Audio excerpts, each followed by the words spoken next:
पूर्व हमारा देश मुगलों के अंग्रेजों से संघर्ष करता रहा। लगभग 1100 वर्ष तक संघर्ष किया। उस समय देश के सभी लोग, क्रांतिकारी, महापुरुष, संत लोग, सब लोग इस प्रकार अपने इस देश को और अंग्रेजों से और लोहा लेते हुए संघर्ष करते हुए दिख रहे हैं। वाला कार्यकर्ता है वो उठता है, फोन उठाता है और कहते हैं कि मैं सेना का सेनाधिकारी बोल रहा हूं और हमारे को जो है ब्लड की आवश्यकता है। तो सामान्य से कार्यकर्ता जो कार्यालय में रहता है वो कहता है कि ब्लड की व्यवस्था हो जाएगी, बोलिए कितने यूनिट की आवश्यकता है। तो वो कहते हैं कम से कम 500 यूनिट की आवश्यकता है हमारे को। तो कहा हो जाएगा। तो सेना का अधिकारी कहता है कि आप अपने शरीर पे चूंटी भरिए, चूंटियां भरिए, आप नींद में अभी। मैं सेना का सेना अधिकारी बोल रहा हूं और देश की जो स्थिति अभी है वो ब्लड देने जैसी नहीं है, हमारे ब्लड बैंक खाली हो गए हैं, तो आप व्यवस्था करनी है। तो आप कह रहे हो जाएगी और अभी 4 घंटे बचे हैं सवेरे होने में। तो अब कितना भरोसा है अपने कार्यकर्ताओं पर उस कार्यकर्ता को। वो कहता है कि नहीं साहब हो जाएगी, मैं एकदम होश हवास में बोल रहा हूं, मैं नींद में नहीं हूं, मैं जगा हुआ हूं बोल रहा हूं। और कहते हैं समय दिया जाता है 5 बजे का। अब वो सेनाधिकारी भी वहां खड़ा रहता है। वो कार्यकर्ता रात भर घूमता है और अपने संघ की जो परिपाटी है उसके अंदर जो जैसा दायित्व दिया हुआ है, घटनायक, गण शिक्षक, मुख्य शिक्षक और फिर ऊपर जो नगर के होते हैं उन नगर के सभी कार्यकर्ता। सोने की चिड़िया नहीं हुआ करती थी, लेकिन धन धान्य से हर घर जो है संपन्न हुआ करता था।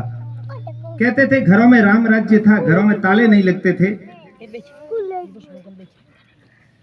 घी दूध की नदियां बहती थी। अर्थात नदियां वास्तव में नहीं बहती थी, लेकिन घी धन धान्य से संपन्न थे हर घर। गौ माताएं हुआ करती थी और दान पुण्य में भी गौ माताएं दिया करते थे। तो अनेकों प्रकार से ज्ञान, विज्ञान, संपन्नता सब प्रकार का होते हुए भी हमारे देश की इस प्रकार की स्थिति क्यों बनी? तो अंत में डॉक्टर हेडगेवार निष्कर्ष पर पहुंचे।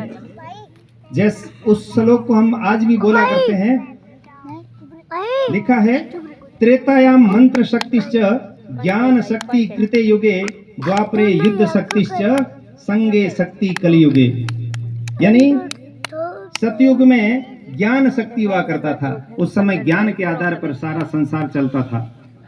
और त्रेता युग में मंत्र शक्ति, उस समय ऐसे श्रेष्ठ ऋषि मुनि मंत्रों के माध्यम से और जाते हैं क्रांतिकारियों के साथ और वहां जाकर क्रांतिकारियों के साथ काम करते हैं। और उनका गुप्त नाम था कोकेन। क्रांतिकारियों को नाम दिया जाता था अपना मूल नाम छोड़ करके और गुप्त नाम दिया जाता था ताकि और अंग्रेजों के द्वारा पकड़े न जाए। तो डॉक्टर हेडगेवार को भी उस समय वहां पहुंचना है, आपके लिए वहां गाड़ी की व्यवस्था रहेगी। और कार्यकर्ता वापस आकर सो जाता है। फिर सवेरे 5 बजने से आधा घंटा पहले वो वहां पहुंच जाता है। सेना अधिकारी भी पहुंच जाता है, सारी गाड़ियां भी वहां पहुंच जाती है। सेना अधिकारी कहता है भाई साहब अभी तक कोई आया नहीं, आप कह रहे हो 500 यूनिट ब्लड की व्यवस्था हो जाएगी, अभी तक कोई दिखाई नहीं दे रहा है। और थोड़ी देर बाद जब 5 बजने को आते हैं तो चारों तरफ से जहां से जिधर की गलियां आ रही है वो सारी की सारी जो है उन गाड़ियों की तरफ आती हुई दिखाई देती है। और 500 यूनिट की जगह 1000 यूनिट के कार्यकर्ता वहां खड़े रहते हैं कि आप हमारा ब्लड लीजिए और हमारे इन सैनिकों को बचाइए। तो इस प्रकार के कार्यकर्ता तैयार होने का जो मैंने कहा ना फैक्ट्री है, वो है ये राष्ट्रीय स्वयंसेवक संघ की 1 घंटे की शाखा। तो मेरा भी आप सबसे करबद्ध निवेदन है कि मैं भी शाखा में जाऊं और मेरे जो छोटे छोटे नन्हे मुन्ने नौनियाल हैं इनको मैं शाखा में जरूर भेजूं। और मुझे भी जब भी समय मिले मैं राष्ट्रीय स्वयंसेवक संघ की शाखा में जाऊं। संघ केवल शाखा लगाने का काम ही नहीं करता, संघ जो है समाज में समाज